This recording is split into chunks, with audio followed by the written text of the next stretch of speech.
Ah, qué pendejos. ¿Qué monstruos son? Puto. ¿Qué monstruos son? Es muy corto. Puto. La introducción a la... 1, 2, 3.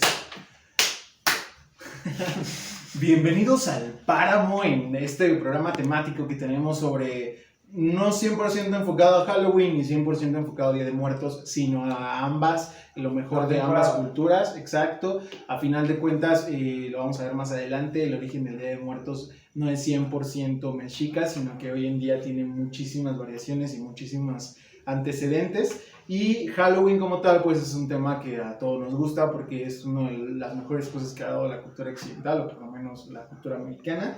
Como ven, nuestro intento de venir disfrazados, el Axel viene disfrazado de Jack, como tal no se quiso maquillar. Es un hombre con traje. No se quiso maquillar porque no se quería Soy quitar la un barba. Hombre de negocios. Es un hombre de negocios. Soy un hombre de negocio. Jamás Soy como entenderá jamás las altas finanzas. Y Widoro viene vestido de Santa Claus. Tampoco se quiso poner la barba blanca porque Santa Claus, cuando iba a la preparatoria, estaba joven todavía. Y esa barba es jovial, bueno, ya en la universidad, ¿no? Ya estaba medio decidito. Yo vengo de Indiana Jones, se supone. Indiana Jones con exceso de brownies. De pambazos, güey. Encontró el templo perdido del pambazo. Y vení con nuestro pequeño letrero sobre el páramo, espero les guste, le echamos ahí sus ganitas mientras lo Si grabamos. les gusta lo hice yo, si no lo hizo Axel. Sí. Y como ven, la iluminación está un poquito tétrica como para darle este efecto de programa temático. Es cierto, se nos descompuso el foco. La verdad es que no estamos fundidos. No. Y Donen para presupuesto. no vamos a perder como tal el formato, vamos a platicar sobre notas, cada quien investigó una, solo que todas las notas son encaminadas a el tema temático de muerte, de Halloween, de muertos, toda esta época. Entonces, pues para no perder tanto tiempo en la presentación, vamos a hablar sobre una nota que a mí me pareció bastante interesante, que es el tema del Mictlán. Como tal, ya sabemos que cada nota que tocamos podrían ser explayadas en un programa entero o un día entero incluso, pero aquí solo queremos tocar un poquito sobre de qué trata el Mictlán, qué es el Mictlán. Muchas personas igual tal vez de otros países o incluso del mismo estado que no han andado en el tema no sabrán o han escuchado acerca sobre el Mictlán.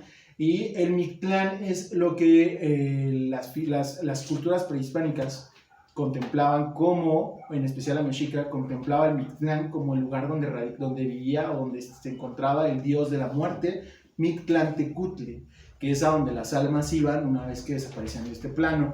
Ellos no contemplaban la muerte como un tema de pérdida, sino al contrario, como que tu época, no sé si llamarla astral, pero tu época en una dimensión acaba de empezar, solamente es un trayecto.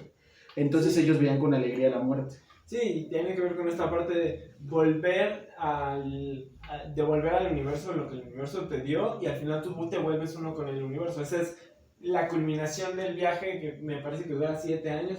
4 años. 4 años, 4 años de viaje de a partir del momento en el que mueres, te cateas, ya sale bye. 4 años de viaje para tú volver a ser parte del universo. Que también se me hizo un poco fuerte, ¿no, güey? Cuando investigué esto, que no, es puros 4 años de puro sufrimiento, güey. Te sacan el corazón, te despellejan, te mandan ahí a volar a la chingada, está cabrón. Hay que son tener 4 en cuenta años bien cabrones. Sí, son 4 años muy duros, pero hay que tener en cuenta que en nuestras culturas madre o nuestros aborígenes lo consideraban como un honor, ese tipo de sufrimiento, el hecho de morir sacrificado era un honor, el hecho de... Incluso tendrías que pasar por ciertos requisitos para morir de esa manera, ¿no? Había 2 tipos de muertes en cuestión de sacrificios. Una que sí era como tal un castigo, que era la manera más horrorosa de morir, que no era un honor morir como tal, y otra que sí tenías que ser ganada, como ya lo hemos escuchado varias veces, ganar, no sé, ser ganador de juego de pelota, ser una ofrenda para los dioses. Que eso puede ser un mito, ¿no? O sea, en ese aspecto es un honor, pero también hay historiadores que por ahí dicen que hay una parte cierta y una parte que es mito. Bueno, no vamos a andar tanto de eso, simplemente... Sí, a fin de cuentas estamos estudiando... La cultura nos dice que es este sufrimiento nos lleva a algo mejor, ¿no? Sí. Al final. Eso sí, la muerte como tal que no era un castigo, o sea, la muerte que se daba en el día a día o en manera de ofrenda, etcétera, se veía de una manera agradable, como dejar ir a la persona para que inicie una nueva época, que solo era un periodo transitorio. Sí, de hecho, vemos muchas como similitudes, ¿no? Por así decirlo, con otras culturas, ¿no? Como, no sé, la religión cristiana, Dante en su libro expone supuestamente los 9 círculos del infierno, del mismo modo que este viaje pues tiene 9 etapas, ¿no? El viaje hacia el Mictlán, o sea, hay muchas similitudes en estos aspectos. Yo creo que una de las más grandes sería la primera en este caso cuando tienes que cruzar un río, lo tienes que hacer acompañado de un perro que tiene un short scribble color pardo. Entonces, ¿qué pasa con la gente que no tiene a su short scribble, no? Pues se queda ahí. Del mismo modo que... Sí, que es esa parte de ser bueno con los animales, ajá, ¿no? Que te va a ayudar a cruzar. Sí, tiene ciertos valores, ¿no? Del mismo modo que los 9 círculos del infierno, el primero es el limbo, que son, por ejemplo, los niños que no están bautizados, aquellos que no estaban apegados a esta religión, ¿no? Entonces, tú ves que es una cuestión muy similar, ¿no? Te quedas ahí estancado por cuestiones más...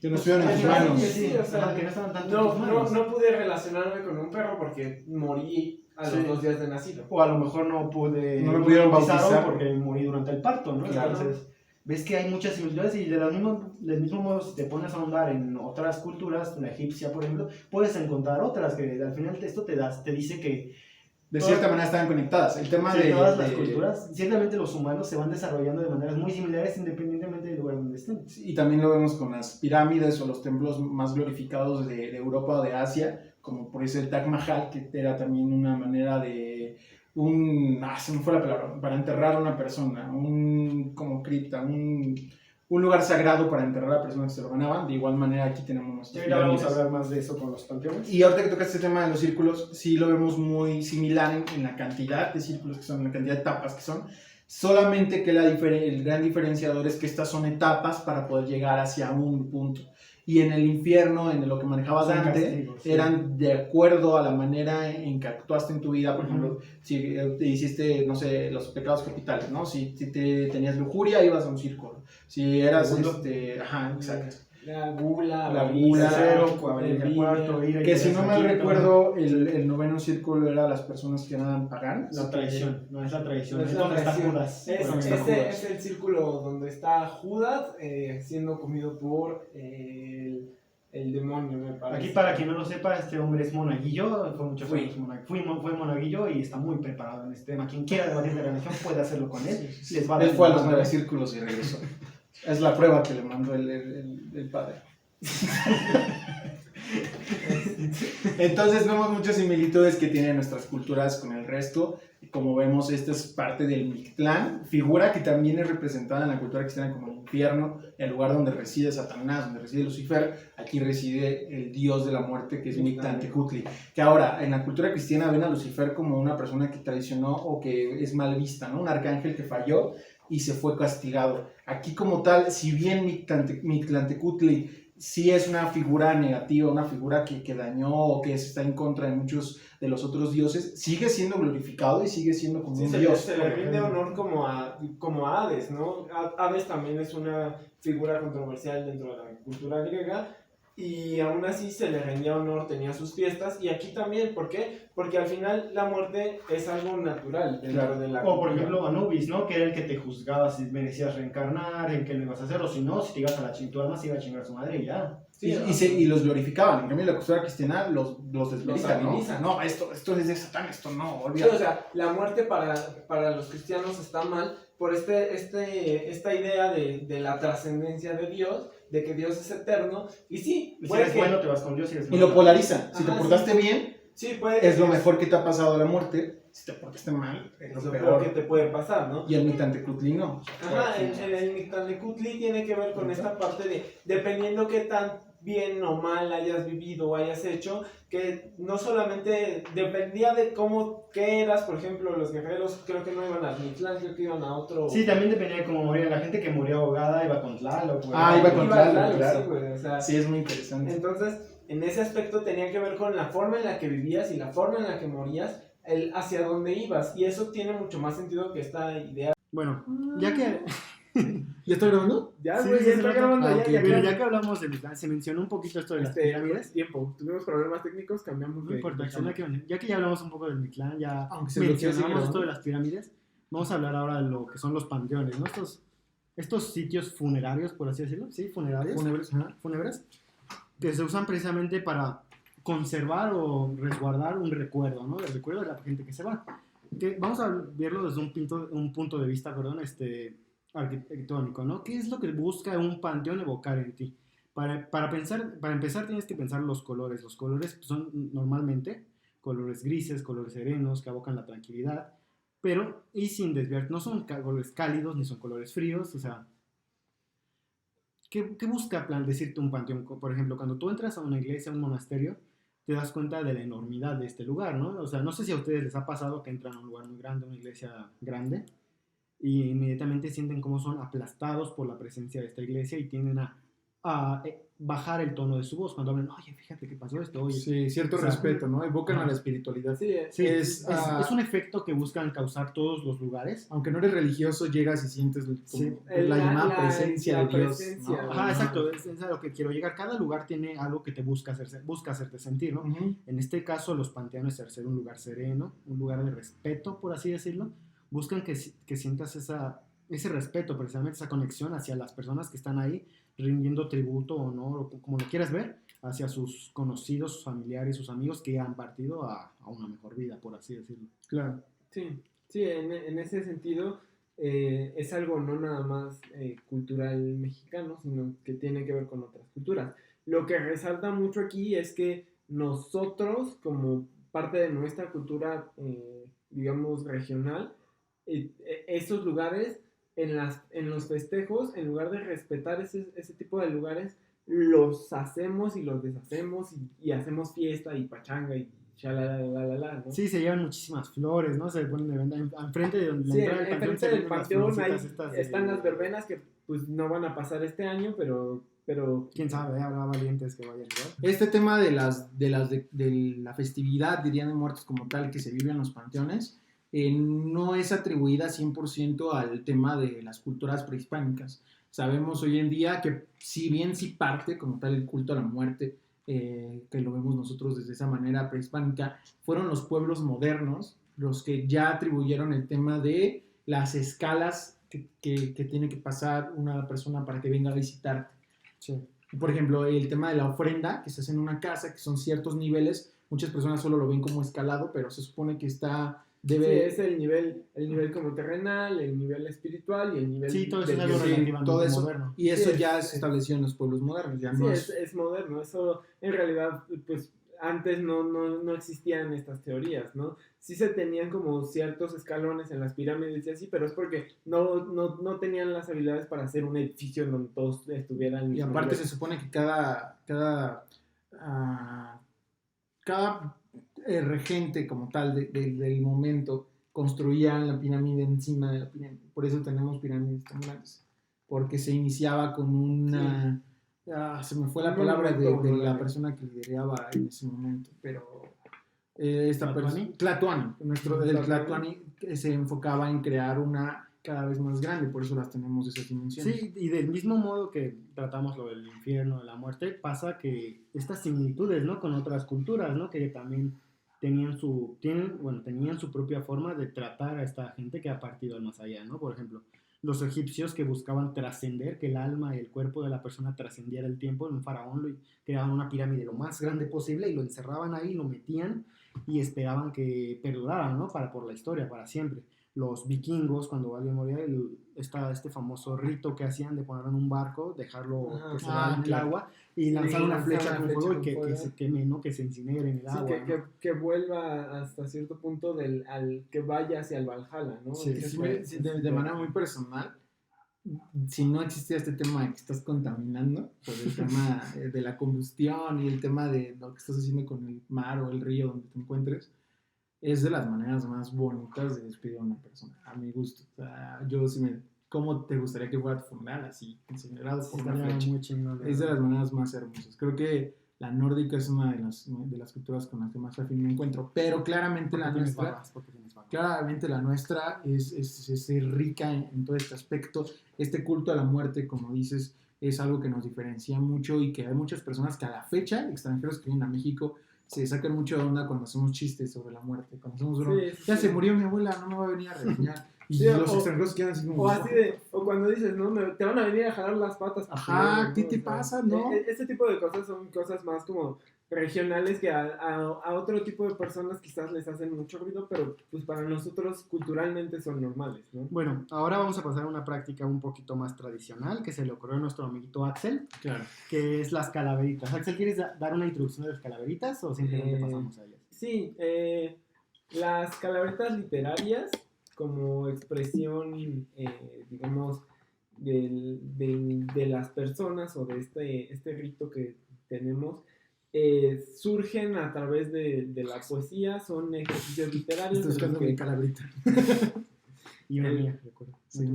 En los que nosotros expresamos de alguna manera un sentir, una burla hacia este sentido de la muerte, de que la personificamos para burlarnos de ella, ¿no? Normalmente en la parca o se esquiva a la muerte o la muerte se lleva a alguien de una manera burlesca, ¿no? Existen diferentes tipos de calaveritas literarias. Las primeras vienen de Guanajuato o Guadalajara, no estoy seguro, creo que Guadalajara. En 1840, por los 40 se empezaron a realizar este tipo de ejercicios de poesía literaria y así. Esa es la calaverita, carnal.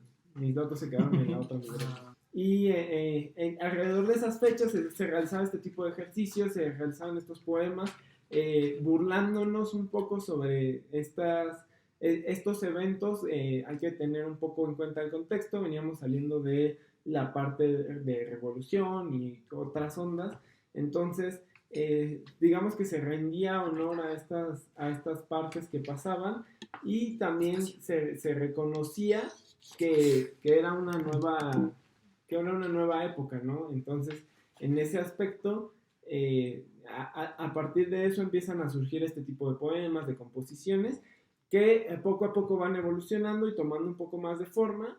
La básica o más tradicional son en octasílabos y tienen una composición tipo A, B, A, B. B, A, B, A, B, A. A, B, A, B, B, A, B. Tranquilo, Esa es la composición como tal que se encuentra. Ya de ahí tú le puedes mezclar, lo puedes hacer lo que quieras. Sí, la verdad es que tampoco es un género rígido en el que sea específicamente así. Es más una diversión, lo puedes hacer con tus amigos. Si ustedes hacen una calaverita y nos la quieren dejar acá abajo, la estaremos leyendo. Igual y el próximo año leemos calaveritas de ustedes, las calaveritas más likeadas. Hasta hacemos un concurso. Igual el próximo año nos lo tomamos de un sentido más serio, hablamos más de la muerte y cosas así. Todavía no sabemos. Sí. O hacemos un giveaway, o hacemos un concurso como tal. ¿Sacrificamos aquí a alguien en esta mesa? Sí, sacrificamos a alguien tal vez. Pero nosotros nos dimos a la tarea de hacer todos, sin excepción. Nos dimos a la tarea de hacer unas calaveritas literarias. ¿Están las mías? Relacionadas. Yo hice una en formato, bueno, no formato como tal, pero hicimos calaveritas. Y yo hice una como tal. Disfrútenlas. Yo tengo que ser sincero con ustedes, yo no lo hice, lo siento, Axel, no hice mi tarea. Pero Oscar hizo la tarea de la. Pero Oscar hizo una para mí. Yo hice una para mí. Y espero que esté bien hecha. La mía es formato soneto, por si se confunden de la estructura, no es como la dijo Axel. No tiene una estructura rígida tampoco. La mía dice: la calaca al páramo arribaba, buscando almas al programa llegó. Sin embargo, esto no es lo que esperaba, parece que de camino ella se confundió. Bienvenida al podcast, el becario contestaba, a lo que la flaca enojada respondió. Yo no quería a Axel, Huidobro y Oscar, me regreso a mi escondite frío y negro. Yo no venía a escuchar un podcast, yo venía buscando a Pedro. Haciendo alusión a mi libro favorito, Pedro Páramo, escrito por Juan Rulfo, el mejor libro de la historia. Y Axel, que el Huidobro, le escribí la segunda para que la lea. Gracias. A la tierra había llegado, la calaca flaca y fría, buscando algunas vidas, pero algo había pasado. Un virus había arribado. Un virus había arribado. matando a miles cada día. El COVID a la flaca dio alegría, el trabajo la había ahorrado. Pero es un chiste medio seco. Está bonito. Es un chiste Muy precisamente. Pero la ayudó, o sea, Sí, tiene está razón. bonito. Sí, o sea, la flaca este año ha tenido, o no sé si le ayudó, porque también le dio más chamba, ¿no? Tiene que dar más vueltas y Bueno, llevarse Al las concepto de que ella viene por vida sí le ayudó. Pero es a lo que vamos. Tal vez a muchas personas les puede parecer un poco crudo, pero de eso se trata, como Sí, tal, el reírte de la muerte. No solo, en este caso, nos estamos riendo de la muerte de millones de personas, pero duele más cuando te ríes de la muerte de tu propia madre, de tu propia abuela. Y esto lo ha venido haciendo la cultura mexicana desde hace ya muchos años. Sí, Que es no se hagan, reírte- ustedes también se ríen de los memes. es reírte de la muerte de tu papá, de tu abuelo, de tus tíos, de tus familiares, de los vecinos que murieron en el año en el que tú hiciste esta calaverita literaria, en el que tú hiciste tu ofrenda, que es como tal ya de manera seria rendirte el culto a esas personas, que es poner una imagen suya con cosas que le han gustado, ya que se cree que estas personas vienen en la noche a comerse todo lo que quisieron comerse. Sí, durante el seguramente año. le quitan todo el sabor, ¿no? Según es un puente que se abre del Mictlán hacia... Mi abuelita hacia quemaba la tierra. comida, güey. O sea, mi abuelita decía que la comida del muerto se quema. Porque esa ya no te la puedes comer. A mí- Yo sí me la comería. A mí me la ofrecían al otro día y ya no me gustaba. O sea, sentía que no, me daba como cosa. No. Que ahí sí. O sea, yo no creo en eso, güey. O sea, ahí No, sí, me sí. quedas de O lado. sea, ahí sí. O sea, está raro. Y Bueno, se siente este ambiente. Axel, que es una persona muy interesada en esto, hizo dos. Sí, Hizo dos. Bueno, él tenía la obligación de hacer una porque lo propuso, pero hizo otra por puro amor al arte. Y la verdad es que se Vamos a olvidaron escucharlo. y las volvió a Sí, hacer. olvidé O las sea, hizo mías, 4 en son- total, olvidó 2. Que quién sabe dónde se fue. Hizo 4 en total, pero solo les voy a decir 2. Dejé la se libreta limite con su mis capacidad. apuntes. Hice 4, sí. Dediqué las últimas a mis compañeros. Gracias. En esta ocasión, van a disculparme si me tardo. No te preocupes. O la dicción también. La dicción. ¿no? Acércate más el micro, que te oigan bien fuerte. Puto. Oye, ¿Qué le dijo? En el estudio. En el Se le rancho. apareció a Oscar la flaca para decir que su hora andaba cerca. Apurado, Oscar hizo un balance con micros, obras y todo lo que tenía al alcance. Los números a la calaca mostró. Al verlos, esta se impactó. Pues un podcast le faltó. Regresa pues al programa del que rostro eres. ¿Qué? No. El programa que eres el rostro. Uy, al rostro. Soy el Es el rostro. rostro. Es el Soy rostro muy de la guapo, solo que gordura, estoy gordito, sí. así que en unos meses que vamos a ver cómo hacer. Cuando me crezca Oye, el pelo me van a ver. Estuvo bueno de balance. Eso es una burla que jóvenes... No Por las favor. expliques, deja que lo entiendan. Deja que lo entiendan. Si Es no que lo ahí les puedo entienden, dejar, están les puedo Y pendejos. es carita, es carita. Le gusta, ¿eh? Es carita, La joven. calaca por las cuentas había encontrado un atractivo. En las mías encontró un activo y en Monaguillo un pase. ¡Ah! Para los que no sepan, Oscar se dedica a rapear también. ¿no? Soy rapero, escribo canciones. Es rapero fracasado. No es pero homofobia, rapero. es una broma solamente. Es una broma. De eso No, se trata. es una realidad. Yo Realmente me ellos reí, dos son déjenme. amigos sexuales. Sí, y no tiene lo nada funé, malo. yo me reí. De eso se trata las calabritas, de burlarte de todo, de que no tienes... La muerte, que es el tema más cliché. Si te burlas de eso, ya no hay otra cosa a la que te puedas ofender. Axel, vamos con la siguiente. A ver, ¿qué tal? La última que se... ¿Qué nos puedes ofrecer, Axel? A Guido la Parca le dio un ultimátum. Te llevaré pues vives de la holgazanería. Ujú. Él pidió que dejaran presentar currículum. Se le permitió, pues la Parca pensó que ella reiría. Arquitectura estaba como un logro, pues el susodicho había entrado. La flaca a su víctima dejó y el estudiante contestó. Esta vez lo he librado. Qué bonito. Pensé que me iba a morir al final, pero bueno. La verdad te vas a morir al final. Te vas Esa a es la morir. historia de la Todos vida. nos morimos al final. Ojalá tú te mueras primero. Cuando termines tu carrera ya te vas a morir, güey. Hace cumplir tu sueño. Mira, ya que abordamos todas las notas de una manera muy, pues con concreto, Muy tranquilo. General, sí, me Es el objetivo gustaría de este programa. cerrar el programa con nuestras recomendaciones de las películas de terror que más miedo nos han dado. A mí la verdad me cuesta mucho trabajo que una película de terror me da miedo. Me da mucha risa. De hecho, se Sí, vuelven sí. tantos clichés que me da risa. Todas las de Conjuro me gustan por la mitología que manejan, los términos de las 3 fases de la posesión. A ver, esto yo creo que lo decimos acá porque estamos grandes, ¿no? Y de chiquitos, si piensas Claro, de chiquito, por eso es a lo que voy. No, Ahí lo iba a sí, canalizar o sea. justo. Hoy las del Conjuro me gustan, no por el terror, sino porque se vuelven un tema como hasta de docencia, De análisis, como ellos lo sí, manejan, sí. ¿no? De investigación, y eso me gusta de ellos. Pero películas que me hayan dado terror, hoy ya la veo y sí me da terror, pero por los recuerdos, no por la estructura de la película, es El Exorcista. Un clásico del cine. La tonadita hasta la fecha me causa la tonadita como que sí te pone nervioso, ¿no? Como que sientes que algo va a pasar. Y veo ¿Y sabías que la tonada del Exorcista es la misma que la de La Rosa de Guadalupe? No sabía. Y no te creo, así que lo voy a investigar. Es la misma, güey. Chéquenlo ustedes en sus casas. Cuando me producía terror esa cosa. Ahora ya sé por qué es. Produce terror porque los productos de mala calidad también lo hacen. Por eso este podcast les gusta. Bueno, ya para terminar yo mi participación con esta parte, las dos que únicamente me han dado terror han sido El Exorcista y... ¿Por qué tienes mi pluma? Porque estaba mordida. Devuélveme mi pluma. La del Exorcista y Insidious o Una noche en el demonio. Así que va a ser Una noche en el museo. ¿La noche del demonio te dio miedo? La primera. La primera es que la vi. La primera. ¿La primera? Ya cuando apareció el demonio y como tal, ya la que pudiste ser más creativo. Una película muy buena. Pero como tal la película es este terror psicológico. A mí me gusta mucho, pero me gusta la mitología que hay detrás de la película. La película en sí no me da mucho miedo, ¿no? Digo, sí, las últimas ya son más de risa que de miedo. Esta onda de que soy tu mamá, pero no voy a ir a menos de que toques la campanita. Eso no me pude contener y en el cine, perdón, quien estaba conmigo en la sala me estaba riendo, ¿no? ¿Vas a decirnos tus películas? Sí, deja de burlarte de las mías. Perdón.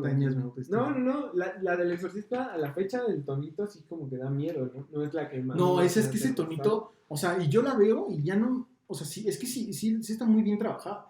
Sí, desde el hecho de que parece como el tema arqueológico, de que este vato se encuentra investigando y esa figura fue la que atrajo al demonio, lo manejan muy bien porque va creciendo en la trama, cómo va poseyendo a la muchacha. Tal vez lo que ya no da tanto miedo son los efectos.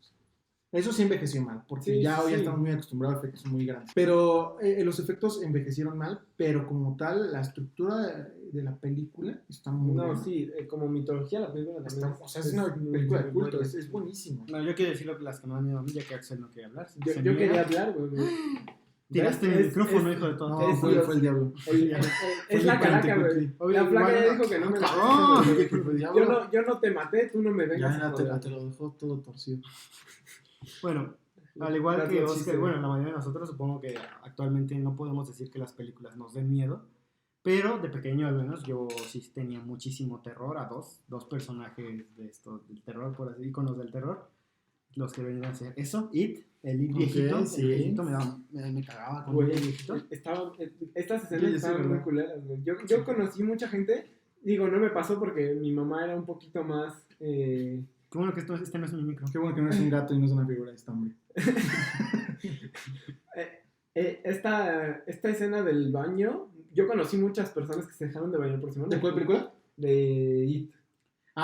Ya. Yo le perdí miedo a cerrar los ojos al bañarme, asumiendo que siempre me iba a morir. Siempre que cierro los ojos digo, ya valí verga, ya me morí, ya me voy a bañar igual. Sí. Así que cierro los ojos y me imagino nunca cierren los ojos. Cuando cierran los ojos es cuando el demonio aparece. Sí, yo simplemente asumo mi muerte. Cada vez que me estoy bañando asumo mi muerte y ya está, adiós. Y en Canal 5 recuerdo uno que es Mexa, que ponían Chucky en épocas de Halloween.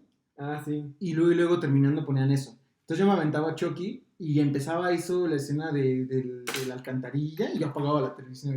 Y justamente esa es la otra que de chiquito sí me daba Chucky. Me cagaba Chucky, me daba muchísimo. Sí, a mí Chucky me daba mucho. A mí de chico sí me daba miedo Chucky. De chico me gustaba. A mí también. Sí, una prima mayor me dice, güey, tiene Chucky, no mames. Sacó miedo Chucky. Sí, Chucky sí me daba miedo. A mí desde que Chucky lo hizo así, cuando se iban haciendo como todos señas, de mucha risa. No, a mí sí me daba miedo Chucky. Bueno, de chiquito como de 5 años, 6 años, a mí sí me daba miedo.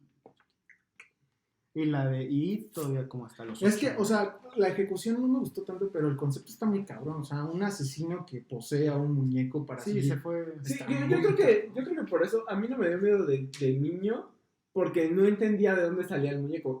Para mí Chucky era la confirmación de que mis juguetes tenían vida de Toy Story, güey. O sea, Chucky es la confirmación de que Toy Story es real en mi yo en mi yo infante, ¿no? No, aparte, esto de que dices que se fue mucho a cantallarla, así, las películas de Chucky se fueron deformando mucho, ¿no? Hacia la comedia. No, a lo que voy es que el mismo personaje era comedia. Sí, la forma en que aparecía estaba atroz. Lo que es la primera y segunda película era mucho más serio, güey. No, eso sí. Buscaba mantener esta escena de misterio, que no supieras que se movía, y hasta cierto punto, aunque un poco sin sentido, porque todo al principio iba a ser el asesino, todavía te quiere el director darte a entender que tal vez sea el niño el asesino realmente. Tú sabes que no, pero...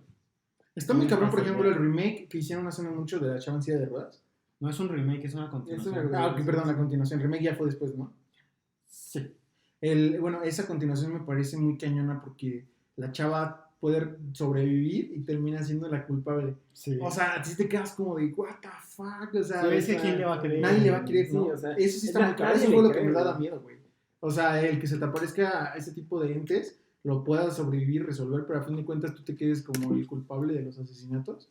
Está muy cabrón. Ahora sí. ¿Sabes cuál me da? No, esa no me da miedo, pero sí me da mucha intriga. ¿Cuál? Las de Hannibal. A mí de Hannibal se me hace una broma.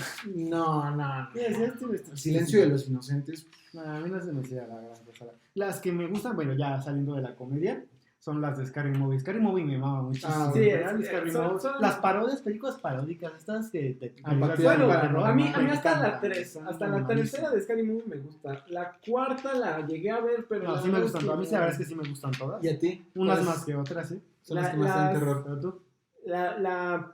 Yo creo que voy a sonar muy mainstream en este punto, pero una de las películas que a mí personalmente me dan como cierto terror es La Bruja de Witch, que salió hace como 2 o 3 años, que es esta historia que se desarrolla en una ciudad como rural, en un pueblo, donde al final no está seguro de si de verdad es ella la bruja o si nada más lo hace. Sí. Esa intriga como que a mí esa película sí me dio así como... Fíjate que existe esa teoría de que todo eso fue un producto de hongos que se comían mucho en estos pequeños poblados de esas regiones y que llegaban a producir alucinaciones. Entonces, supuestamente estas personas que sacan de la ciudad son víctimas de estos propios hongos, ¿no? Todos comen esto y les empieza a... Sí, porque al final lo sacan de la ciudad y justo cuando lo sacan de la ciudad es cuando empiezan a pasar estas cosas, ¿no? Porque jamás te dicen por qué lo sacan o por qué se van de la ciudad, ¿no? Sí. Esta película a mí sí, cuando fui al cine, cometí el error, no sé si ustedes quieran o no, pero ver una película de terror solo en el cine, cuando no hay nadie en la sala, está culero. No sé si eso fue lo que creo que estás pendejo, pero bueno. No sé si eso fue lo que influyó a que me diera tanto miedo. Claro. ¿A qué edad la viste? Es un putito. Güey, salió hace no tanto. Salió cuando estaba en la carrera, años. Sí, como 2, 3 años. Yo no la he visto, no puedo saber. Otra que quieras esa me da mucho miedo de las nuevas. Entonces, Axel, ¿tienes más películas que te den miedo o algo que quieras comentar? La otra película que me da miedo, y esa sí me da miedo porque la entendí desde niño, es la película de Saw. Sí, a mí sí me daba miedo esa onda. ¿Viste todas o nada más las primeras? Vi las primeras, vi hasta la tercera. Digo, ya en la tercera como que ya no me daban tanto miedo, pero de niño la primera y la segunda sí era una onda de, chale, o sea, sí está bien denso, porque es algo que técnicamente podría pasar, güey, o sea, que alguien diga, me dio cáncer y no valoré mi vida o así, y entonces pues voy a castigar a otras personas o voy a hacerle valorar su vida a otras personas. Sí digo, chale, ¿y qué tal que yo quedo en medio, no? O qué tal que yo soy esa persona. Fíjate, ¿no? Que antes de para este podcast me preparé, vi varias películas de terror nada más. No es una preparación como tal, simplemente fíjate que me vi todas las de Saw, las de Halloween, las de Viernes 13 y las de Scream. Las de Halloween son buenas. Sí, son buenas. Entre las de Saw, te puedo decir que hay muchos fallitos ahí. A partir de... Hay unas que son muy buenas, por ejemplo, la 1 y la 4 o 5. La 1 y la 2. No estoy seguro cuál es que son especialmente muy buenas, pero también tiene otras donde decae muchísimo la trama. Sí, es que ya cuando haces tantas al mismo tiempo puedes caer en... Sí, precisamente es sobreexplotación del producto que se vuelve... Ya no te creo, carnal. Sí, se van muy a la mierda. Que es lo mismo que le pasó a Chucky. Y a todas estas sagas, todas las sagas. De Jason, hay como 10 películas, creo, ¿no? De Halloween también hay como 8, tal vez 7, 8, no sé, son muchas, pero sí, es algo que pasa. De Halloween da mucha risa el remake.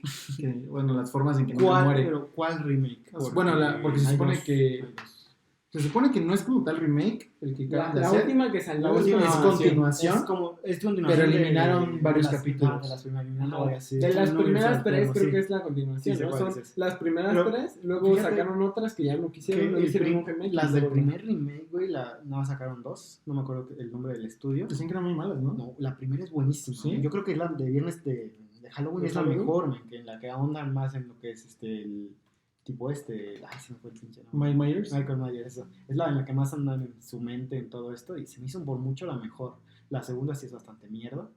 Pero también el propio director expresó que no quería hacerla, únicamente lo hizo por contrato. Es que pero sí, es esta onda de que la primera es la idea generadora, la idea... Sí, volvió a hacer lo que fue la primera y prácticamente casi la segunda, ¿no? De las originales. Sí, o sea, en ese aspecto, digamos que la primera el director la hizo con gusto, con pasión, y cuando le dicen, tienes que hacer la segunda, es como... Chale, no sé si quiero hacerlo así. Sí, y con tiempo, porque, o sea, se tomó 2 horas. Normalmente estos slashers, se llama género, duran 1 hora y media, sí, o sea, no son muy largos. Y él se tomó las 2 horas para poder desarrollar el personaje de Michael Myers. ¿Y de todas las que viste, te pareció alguna que sí te causó terror? No, simplemente las de ya. Es muy difícil, pero ¿no? Es que ya cuando eres pero tal vez un Scream, tú todavía sabes que es diferente que crear terror. O sea, la sensación y la emoción de la tensión, que simplemente hacerte saltar de un screen, ¿no? Son por ejemplo, diferentes, cualquier cosa puede suceder. Es lo que muchas personas aprecian de la película de Midsommar, que dicen que es una retomada a lo que deberían de ser las películas de terror. Que personalmente no me parece tanto una película de terror, me parece más una película de suspenso, quizás. Pero honestamente, el ambiente que se crea, esta onda, me gusta muchísimo. Porque no es una onda de que de pronto te vaya a saltar algo, de que algo te va a asustar en la pantalla. Es una onda de que puedes ver todo lo que está pasando y lo ves claramente, ¿no? Más bien, no es que esperes que algo te brinque, es lo que no ves, lo que te causa ruido, ¿no? Sí, muchas de estas películas es lo mismo que pasaba con la bruja de Blair. En Spielberg que el miedo hacia a lo que no conoces, a lo desconocido. Ajá, sí, porque hasta cierto punto, incluso cuando tú ya estás en el cine, aprendes a identificar cuándo viene un screamer, ¿no? Dices, ahorita va a saltar. Me acabo de acordar otra que también me cago cuando la vi la primera vez, la de Señales. Cuando ves al marcianito, cuando te muestran la escena según de gente que graba, cuando ya está todo el pánico. Esa no la he visto. ¿No has visto Señales? ¿Tú la has visto Señales? Uh-huh. Cuando empieza todo esto de la gente que los está captando y hay videos, ¿no? Y se ven algunas escenas como una reunión en un pasillo largo y se ve ahí al fondo como asomado, güey, yo sí me cagué con eso, sí. Güey, y como vivía acá arriba en el cerro, mi abuelo tenía sus planterías y todo, güey, a veces sí me asomaba y me cagaba, ¿qué tal si un día aparecía algo por ahí? O es que justo ese es el problema que a veces me pasa, que como tal la película no me da miedo, pero cuando te presentas en una situación con un contexto similar, sí es cuando sientes, la regadera, lo que tú decías. ¿Sabías que esto no tiene tanto que ver con terror, pero la Guerra de los Mundos en Estados Unidos fue una radionovela? Sí, que mucha gente se asustó. Y muchas personas pensaban que era real y pensaban que en cualquier momento los ovnis iban a llegar a sus lugares. Así. Sí. Toda esa onda, a mí, personalmente, cuando leí el libro de la Guerra de los Mundos, el libro está también redactado en su idioma original, porque las traducciones pierden un poquito, pero en su idioma original está también redactado, que si a mí me lo dices y yo no estoy leyendo el libro, o sea, si tú me lo llegas a contar, sí puedo llegar a pensar que es verdad, ¿no? Dentro de esas cosas que, digamos, a mí me dan miedo que pase, que casi todas las películas de terror que me dan miedo por eso, porque creo que pueden pasar. No es de terror propiamente, pero pasa con Black Mirror. Ajá, sí. Que mucha gente le tiene miedo a que la tecnología está tan exponencial que en cualquier momento nos puede llegar. Nos va a cargar la verga con la tecnología, sí. Pues sí, esas fueron nuestras recomendaciones de películas que a nosotros nos han causado temor. Yo como tal, como les comento, hasta la fecha no ha habido que de esta edad me cause tanto temor. Sí, casi todas fueron de niños. Sí, ¿no? de niños. Pero sí hay unas muy buenas que tal vez no te van a causar tanto temor, pero el verlas, la estructura de la película es muy buena, como El Exorcista, como Halloween. Tenemos muchos buenos exponentes del género. Y esperamos que ustedes nos dejen en los comentarios qué películas son las que más les gustaron, aunque nos manden un mensaje de vean esto en verdad da mucho terror, o por lo menos es muy buena la estructura, o su calaverita literaria también. O sus recomendaciones. Si ustedes conocen una película a lo mejor no tan popular, que crean que nos va a hacer cagarnos de miedo, pues mándenla, si tenemos tiempo la veremos. La veremos ahí. Bueno, más que nada yo, porque ellos son putos. Este fue el primer programa temático, y que todas las notas fueron acorde a un tema en específico. Esperamos les haya gustado. No será el último. No será el último. Yo creo que tal vez una vez al mes, tal vez cada cierto meses, o que en verdad lo necesite, algo así. o un tema en específico que necesite que lo super abordemos y lo explayemos. Y este fue más relajado, pero tal vez alguna vez ahondemos más en algunos temas. Sí, este tema de la muerte el Día de Muertos puede explayarse, la diferencia entre Halloween y Día de Muertos, el origen de Halloween, hay muchos temas. Sí, al final hay mucha carne que podemos cortar y hay material para sacar. Este tema es más relajado, es una plática entre compas, ¿no? Esperamos que los demás también lo sean, no es la intención abrumarlos, pero pues también hay que de vez en cuando sacar otro tipo de cosas, ¿no? Más. Y no va a ser el último de Halloween, ya van a haber muchos, entonces vamos a poder hablar de muchísimos otros temas, igual y disfrazados un día acorde a Día de Muertos. Ahorita estamos tipo Halloween, porque Halloween no necesariamente tiene que ser de terror, simplemente es un disfraz de lo que tú quieras. El mío es de Indiana Jones, el de Santa Claus. El de él tal vez sí es un poquito más de tema de muerte. Un dato curioso es que cuando iba en la prepa y usé este disfraz para pedir dinero, conseguí alrededor de 400 pesos. En la prepa te tenías que disfrazar. Santa Claus. Así que les recomiendo mucho que usen disfraces buenos y para pedir dinero. El de Hombre Lobo. El de Hombre Lobo también. El de Hombre Lobo me dio como 200 Solo pesos. Era una máscara de lobo. Él es muy peludo, se fue sin playera y decía, soy gay. Y en ese entonces no estaba gordo. Jacob escribió y se dibujó unos cuadritos. Atrás tenía una mariposa. Yo lo más parecido, no suelo ser de las personas que se disfrazan, por eso no me maquillo. Y lo más parecido a un disfraz era vestirme de vagabundo. Era lo más fácil. Que básicamente es su día a día en la prepa. Sí, era mi día a día. Y que le tomaran fotos. Y que me tomaran fotos, sí. Eso es. Ahí, si lo encuentran, mándenmelas, son divertidas. Esperamos les haya gustado el programa de esta semana. Nos vemos en la próxima con más contenido. Ya saben, yo soy Oscar, Isaac y Guidobro. Vamos a estar aquí cada semana compartiendo un poquito de lo que sabemos o de lo que investigamos. Así que espero les guste. Nos vemos la próxima semana. Muchas gracias. Pasen un bonito Día de Muertos, Halloween, lo que sea que festejen. Happy Halloween, feliz Día de Muertos, Saturnalia, lo que sea que festejen. Disfrútenlo. Si ustedes tienen otras festividades, pues también escríbanos abajo de qué festividades. O cómo festejan ustedes Día de Muertos. Güey, te ensuciaste aquí la esta. ¿Qué? Oye, la tonalidad roja sin querer te sirvió porque se ve chido. ¿Cuál? Como disfraz, pendejo, sí. pero no en tu día. La barba. Sí, güey, yo sé. ¿Me sientes muy amarillas? No, pero es por la luz. Es por la luz. Los míos se ven más amarillos. Yo ya tengo Navidad. Quita esos ojitos. Si tu amor comprendieras lo que siento por ti, haría que no te fueras, que te quedes aquí. Si